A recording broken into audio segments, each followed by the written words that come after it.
picture. And then this goes to one.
height of the fence to exceed code requirements by 2 feet.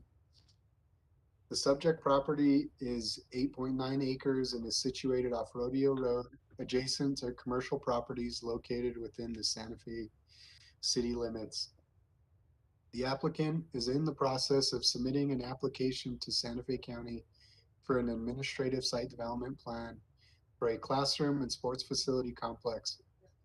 The First Serve complex includes 8,626 square feet administrative building consisting of classroom and office space, 6 outdoor tennis and 4 outdoor pickleball courts. There will also be a 56,628 square foot building, which will house 6 indoor tennis courts. The proposed 10-foot fencing will be located on the rear and rear sides of the outdoor tennis and pickleball courts at the west end of the property. Each section of 10-foot fencing is roughly 120 feet in length, with one large section that is 165 feet in length. The applicants have addressed the variance criteria as follows, and staff has responded. Staff's recommendation: the request for a 10-foot fence does not meet the requirements of the SLDC. However, the applicant is not requesting the variance for visual aesthetics, but rather for practical purposes. Staff believes fencing 10 feet in height would be beneficial in preventing tennis balls from being hit out of the tennis courts and onto surrounding properties and roads. If the hearing officer finds the variance criteria has been met and recommends approval of the variance, staff recommends the following condition be imposed. Mr. Hearing Officer may enter the following condition into the record. Yes, you may. Thank you. And with that, I now stand for any questions. Okay, thank you, Mr. Bustos. I have a couple. Sure. The first is, why is this coming to the county and not the city? I'm assuming the answer to that it's not within the city limits, but it appears to be that it would logically might be, and I'm just wanting to understand why this is coming to the county and not the city. Yeah, Mr. Hearing Officer, this parcel is pretty unique in the sense that these are the only 2 actual county-owned properties that are located in the city limits. So, you know, that is why this case is getting presented, you know, before you today. Okay, thank you for that. And my next question relates to the actual configuration of the development. I couldn't make out the configuration maps that I printed out that were sent to me, and specifically Exhibit 2 to the staff report, which is the exhibit that shows the site and the improvements, and it shows the fencing in red, as I understand it. At least on my copy, it was in red. And running down the right side is Richards Avenue. I could make that out. Can you tell me where Rodeo Road is on that map? Is it? I would. Oh. Sure. So let me just get my bearings here. I'm glad I'm not the only one who's a little. I can probably help with that as well if you'd like. Sure. So yeah, go Please. the property actually is on Richards Avenue. I know the address is Rodeo Road, but there's another property between this property and Rodeo Road. So that's why it doesn't, it's actually not on the, it's to the south, but there's another property of approximately the same size between this property and Rodeo Road. Okay, so Rodeo Road is to the south of this property? Yes. Okay, and would that be at the bottom of Exhibit 2? The contiguous property would be at the bottom of?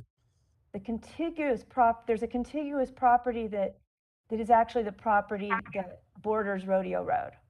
So this property doesn't share it. Yeah, it doesn't. doesn't border Rodeo Road, but yes, it's to the south. So there's another property to the south and then Rodeo Road to the south of that. Okay, so there would, looking at the exhibit 2, the bottom area would be where the contiguous property is, and then Rodeo Road would be below that. Correct. Okay.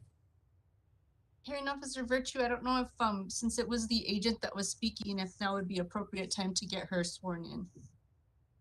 Thank you for that, Ms. Lucero. Let's go ahead and swear the applicant's representatives in. All persons who are desiring to speak as agents for the applicants, please identify yourself by name and address, and we'll swear you in. I'm Marcy Riskin. Address is 1707 Purple Aster, Santa Fe 87507. And I'm with Riskin Associates Architecture. And my name is Anyone else? Lisa Martinez. My address is 3618 Rodeo Lane, Santa Fe, New Mexico 87507. And I'm with B Constructive LLC. Okay, thank you. We're going to have you sworn in now. Ms. Riskin, could you just confirm that the oath that you're about to take applies to what you just said on the record? It does. Okay, thank you. Thanks. Okay, everyone, do you swear or affirm the testimony you're about to give is the whole truth? I do. Yes. Thank you. Okay, Ms. Riskin, you may proceed. Do you need to hear again what about the property to the south, or what would you like? I think you affirmed that what you said is true and correct, and I heard what you said and noted it, so I think it's sufficiently clear in the record. So I would Thank you. proceed with whatever presentation you have at this point. Of course. So I think you have the exhibits, and you're correct. The fencing that we're requesting be over 8 feet is shown in red, and the reason for that is exactly as it was described. It's so that tennis balls don't leave the tennis courts. It's a standard height for tennis courts to be 10 feet, to have fencing that's 10 feet high. In those areas, it doesn't have to be 10 feet high all the way around, but in those portions of the courts. So that's the nature of the request.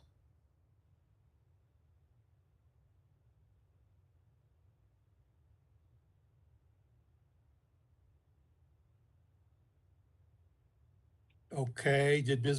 does that conclude what your testimony? Yes. Okay, thank you. I have a question or two for you. Let's see.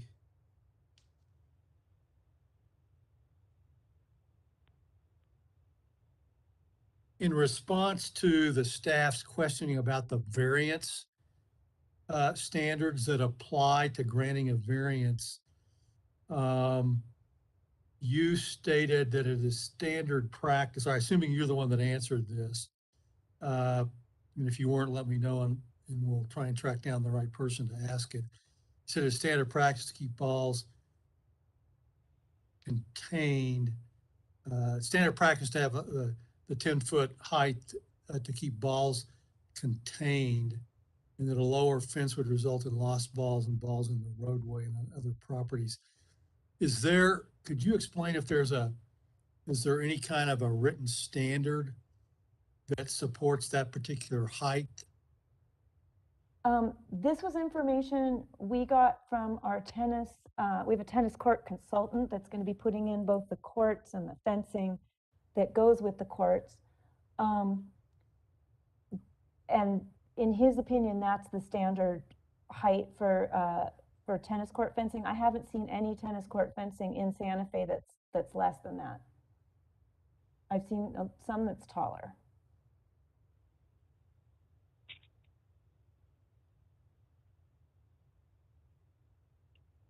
Okay, did he give you any background on why the 10 feet is an appropriate height just that that's the standard that would, that people use for tennis courts and would keep the balls contained. And then 8 feet wouldn't. Okay.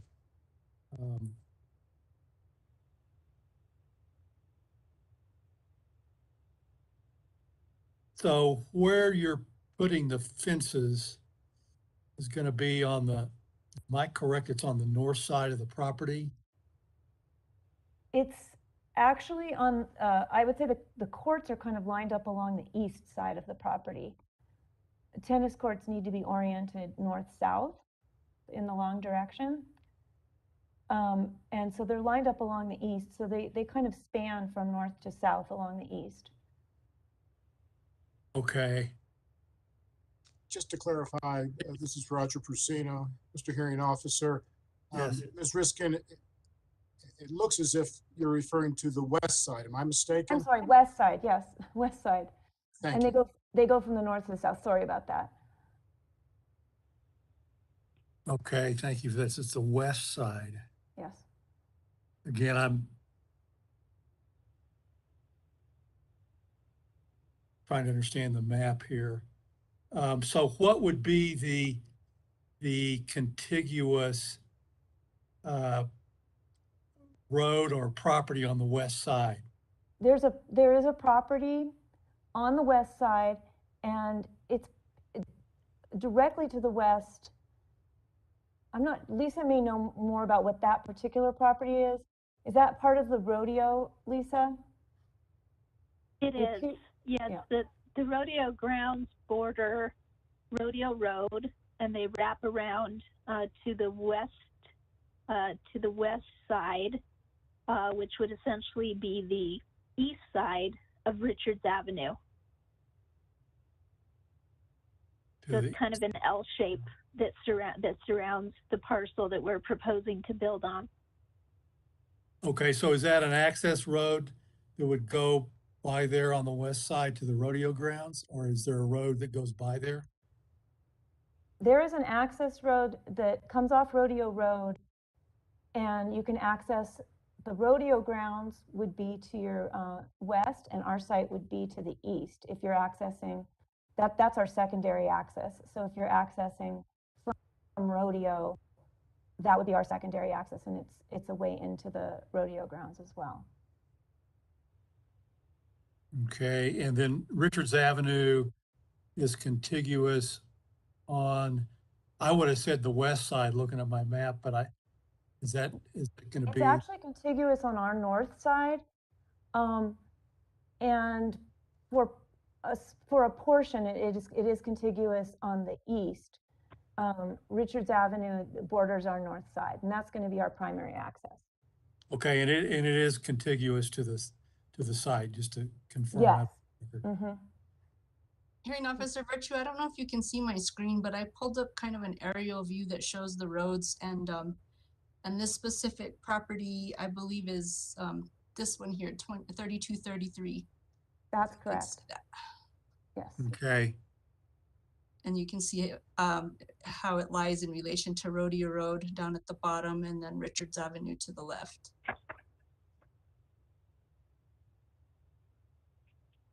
okay, thank you for that. And Mr. Hearing Officer, again, Roger Prusino here. I think part of the confusion arises because Richards Avenue, after crossing Rodeo Road, heading north, makes a sharp right turn and then does head west to east, so that the applicant's statement is correct that Richards does border the property on the north side, even though the portion of Richards that we're most familiar with is farther to the west, where Okay. where Vicky is showing it now. But then it does Okay. turn sharply to the right and borders the property to the north. Okay, thank you for that. Vicky, is this in the record? Is the map you showed me in the record? It is not, but I can submit that to the recorder to put in the record. Yeah, please, let's just call it staff exhibit 1, and give it to the reporter if you would, and send me a copy too. Okay, and Mr. Virtue, if I could just kind of go back to the question that that Mr. Bustos answered regarding the property being in the county. So this gray area that surrounds the property, that's all within the city limits. It's just these two parcels that actually lie within the county's jurisdiction. So they're not owned by the county, but they lie within the county's jurisdiction. Because the county owns it. No, they're not actually owned by the county. They're owned by First Serve. Well, that parcel is, this one is owned by, oh, this one is owned by the county, I'm sorry. The southern parcel. But I think they are subject to county jurisdiction, Mr. Hearing Officer, because they are not, oddly enough, they are not within the city limits. So they actually are, like this particular parcel is a private lot that is within the county and subject to county jurisdiction, Okay, thank you for that. certainly. So it's completely surrounded by the city limits, but it has never been annexed by the city.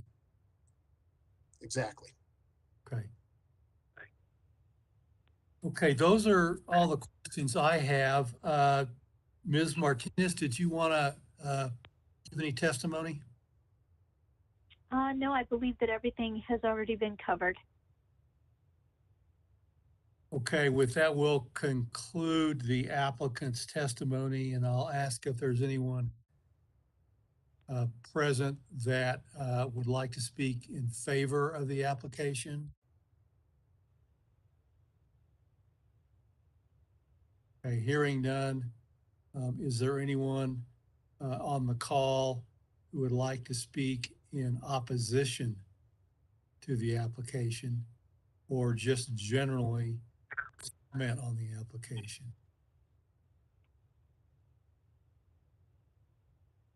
Okay, hearing none, I'll ask if the staff has any response to make to the applicant's testimony or my questions, other than what's already been stated.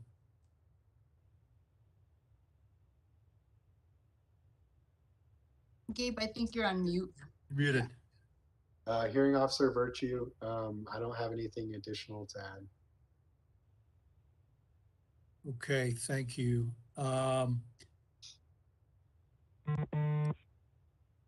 There appearing to be nothing further, I'm going to declare the hearing closed, and I will make a written recommendation within 15 business days of the day.